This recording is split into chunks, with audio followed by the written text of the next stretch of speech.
So now our job is to find the SPNE of this game. Before that, we will look into the definition of SPNE, and then we will take the normal form representation, and we will see that indeed the normal form gives us more equilibrium than what we'll be able to find using SPNE.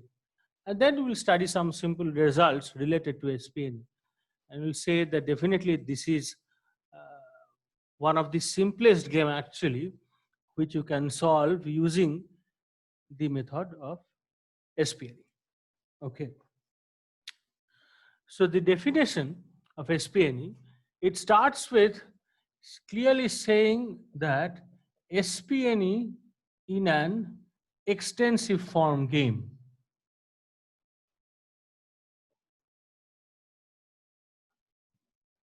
So that tells us a lot. That is, when I am trying to find SPNE, I'll be trying to find in an extensive form representation, extensive form of a game. Okay.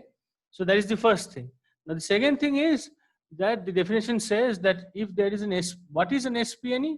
So SPNE is something which induces Nash equilibrium in every subgame. Okay, so just what I said, that we are going to find the subgames and we are going to find the corresponding Nash equilibriums. However, what is the order of finding those subgames? The order is directly coming from the way we have used backward induction. Okay, so this method tells us, or this definition tells us, that SPNE is something which will induce the Nash equilibrium in every subgame that we will be able to consider. Now, regarding the methodology, yes, the idea is directly or similar to backward induction. So we start backwards, right? So start from the end. And by here we end, by the end we mean consider the terminal nodes first. All right. So these are the terminal nodes and go up. And while going up, you find the first subgame that is possible. So here, if we start with these terminal nodes with payoffs, the first subgame that appear is at this decision node of E. Okay. So that we stated earlier also. So start from the end. Okay. Find the last subgame. Find the last subgame. And what do we do? It induces Nash equilibrium. So solve for Nash equilibrium. Okay. And then what you do? Then just like backward induction, you take the winning payoff, or you take the payoff at equilibrium, right? So take equilibrium payoff. Then consider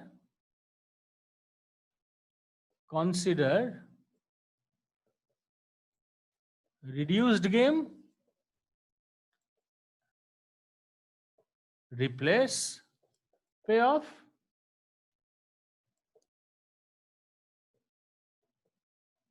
and solve. And so this is how we are going to carry on. So we'll consider this subgame, which is a simultaneous game, right?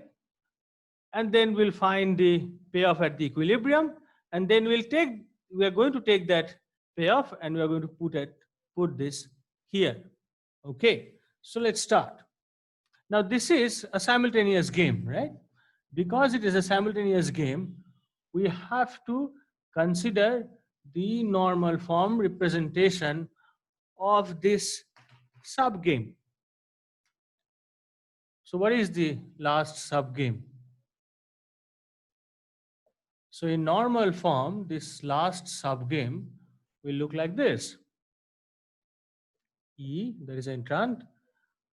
It can accommodate or it can fight. And there are two strategies, same strategies for player I. Okay. And then we are going to write down the payoffs. So AA 3 comma 1, then minus 2 comma minus 1, 1 comma minus 2, and then minus 3 comma minus 1. Okay. Now before solving it, I'm just saying that look at these two payoffs. Okay, 1 minus 2 and 3 minus 1. Think of the sensibility that is added here, that if the entrant fights and the incumbent tries to adjust, then the loss will be higher, obviously, uh, with respect to if or in comparison to if the entrant wishes to adjust. Also, if entrant fights and incumbent accommodates, then the loss for incumbent will be higher than if the incumbent wishes to fight. Okay, so these are the implicit understandings of this scenario. Okay, remember that you can always change that and construct a new game and solve it. Okay, so let's come back to what we are doing here. So now we have to find the Nash equilibrium. Okay, so if E takes A, then it is better for I to choose A, right? And it takes F, then it is better for I to fight. That makes sense. If I takes A, then this A, and in fight, then accommodate. Okay. So then what is the Nash equilibrium? This one. So for the last subgame, the Nash equilibrium is accommodate, accommodate. Okay. And what is the resulting payoff?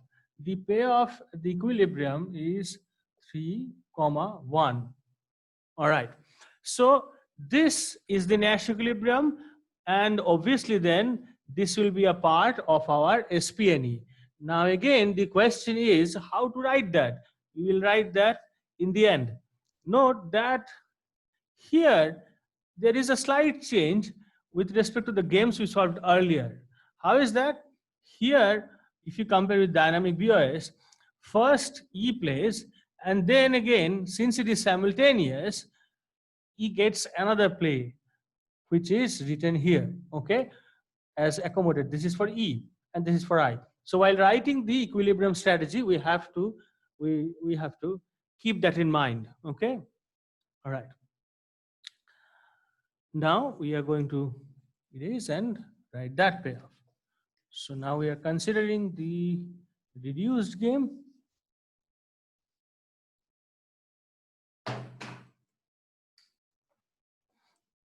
Three comma 1, and obviously the winner is in. So here E goes for in. Okay. So now in writing the equilibrium, we'll write it like this. So what is our SPNE then? Just I'm going to repeat it again. Consider the last subgame, find the Nash equilibrium, take the payoff, write in the reduced game, solve it. Okay, that gives our SPNE. All right. So what is this? How do I write it? Okay. First, obviously, E plays in. Then while writing this, the first bracket will go for player E, that is entrant. So then accommodate if in. Remember, this in is also chosen by E. So this accommodate chosen by E is conditioned on E's own strategy of choosing in. Okay, this is something new compared to the game we solved earlier. So this accommodate of E is conditioned on the strategy chosen by E itself, and that is in. Okay, and then comes from this equilibrium what I is doing. So I will accommodate if in. Okay, and this in is obviously chosen by E. So here this accommodate of I is conditioned on the strategy chosen by E, which is like earlier, but here E's own strategy choice is conditioned on what is chosen by E, which is a bit different. But anyways, that's how we write. Okay, do not think that we'll be do not write that in and then it is conditioned on this complete Nash equilibrium. It is not like that. Okay. While writing the optimal strategy, we go by players. All right. So this is our SPNE. Okay. Now we will consider, now look at the complete game. Okay. And now we will consider the normal form of the same game, and we'll see how we will have more Nash equilibriums than only a single one which we find here. Okay.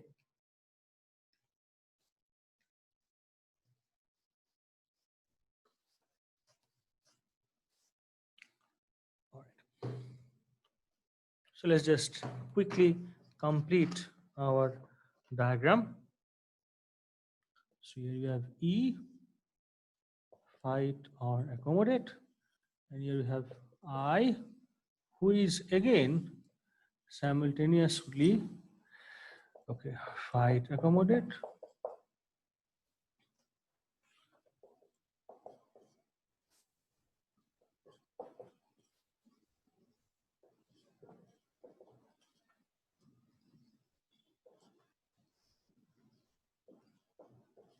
Okay, now on the right side, we will write the normal form. So while writing the normal form, we have seen that for entrant, we have strategies like this. So out,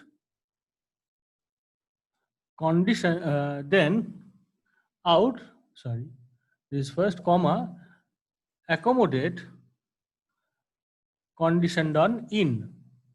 Then again in, okay, let's write like this, out, condition, then out, again fight, conditioned on in. Okay,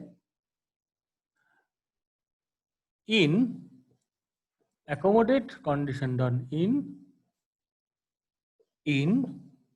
fight, conditioned on in. So these are the 4 strategies possible for E, right? Okay, here 2 and here 2. So 2 into 2, 4. That's the basic idea. Now, you can actually readily see now that obviously carrying out or having this kind of a strategy that I'm going to play out and I'm going to accommodate if I myself play in doesn't mean anything. So that itself shows the absurdity of considering the normal form of this complete game. But however, as suggested by the theory, the normal form is like this. Okay, so for farm I, there are 2. Number 1 is accommodate if in, and number 2 is fight if in. Okay.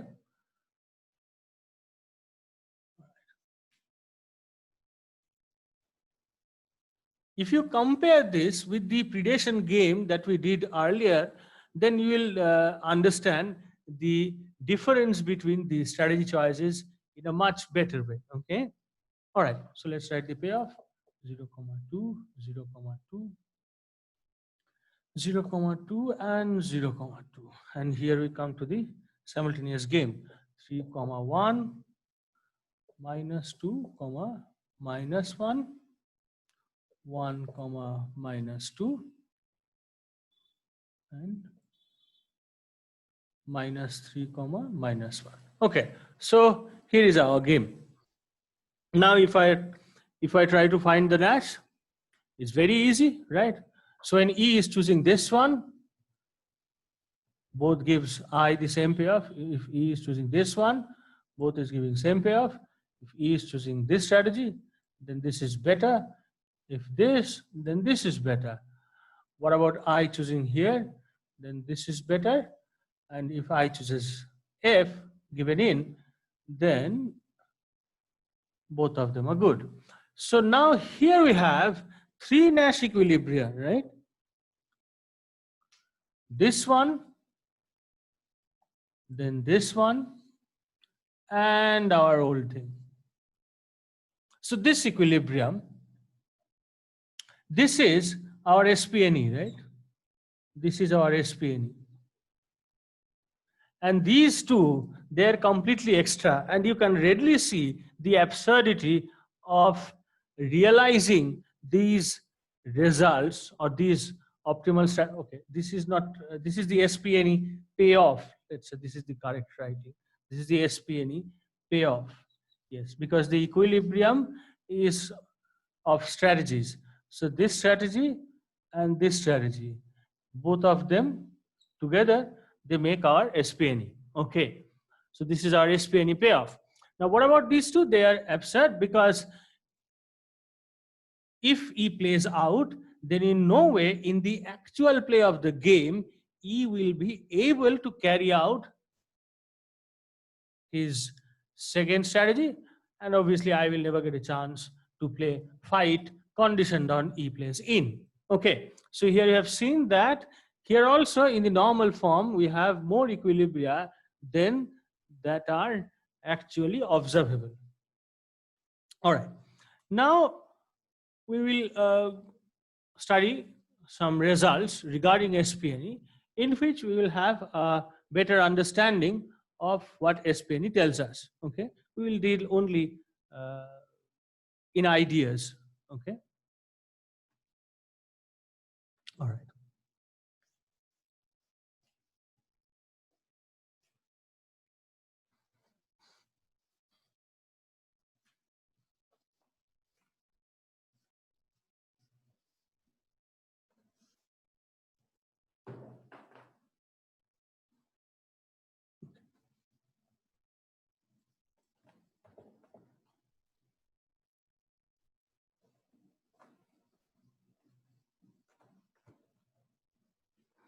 So let us first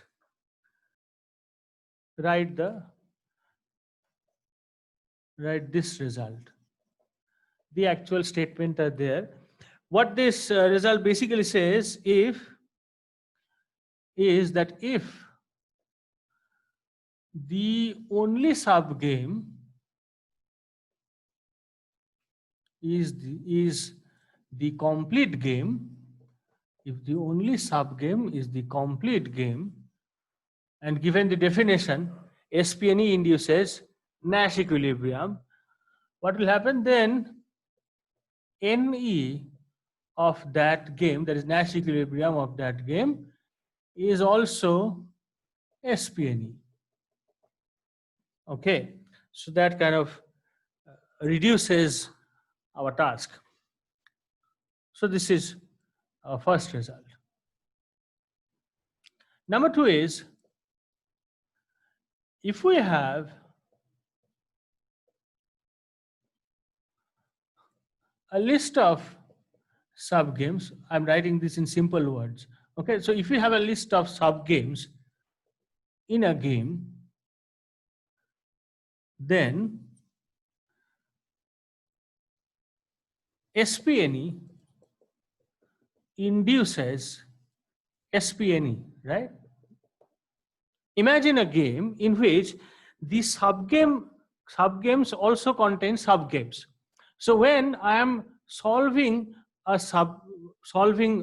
SPNE, okay, then that Nash equilibrium is also becoming an SPNE of that subgame, right? Okay, this will be more clear when we will be considering a bigger game, a longer game, because in one way our game was in one way in which our game was simple is that we considered a game in which we had only two sub games, and one of which is a complete game. So to be very restrictive in sense of solving games, we had only one sub game. So that makes the whole thing very easy. But if we consider a longer game, then obviously we can understand this result that SPNE induces another SPNE. Okay. Then number three. The third result is based on this simple understanding, and the understanding is this: SPNE. See, where from we started? We started with sequential rationality. Then we considered the easier form of games of perfect information. Then we applied backward induction. And then we said that for imperfect information games, what will you do? SPNE is the method. So what it basically tells us is that backward induction can be seen as a special case of application of SPNE. Or in simpler words, if I apply SPNE in a games of perfect information, then I will be essentially applying backward induction. It becomes the same. And based on this idea or based on this understanding, okay, this result is there. So what is this result? It says every finite perfect information game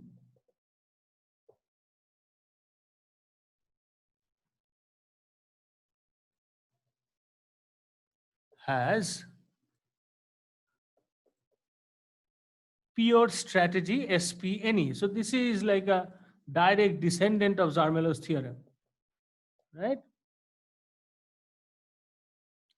And then if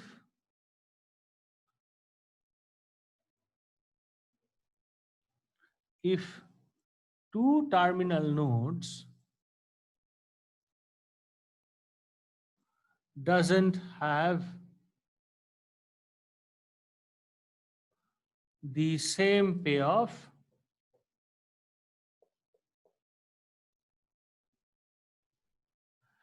by this what we are trying to say is that if we don't have a multiple Nash equilibrium, think of this, we have considered a sub game, right, while solving this game, and we have considered a sub game which was very helpful. Why? Because the Nash equilibrium of that sub game was unique.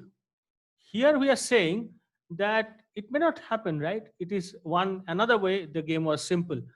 So we had only one Nash equilibrium, but we could have had multiple, right? So what we are saying is that if this is the case, if two terminal nodes doesn't have the same payoff, then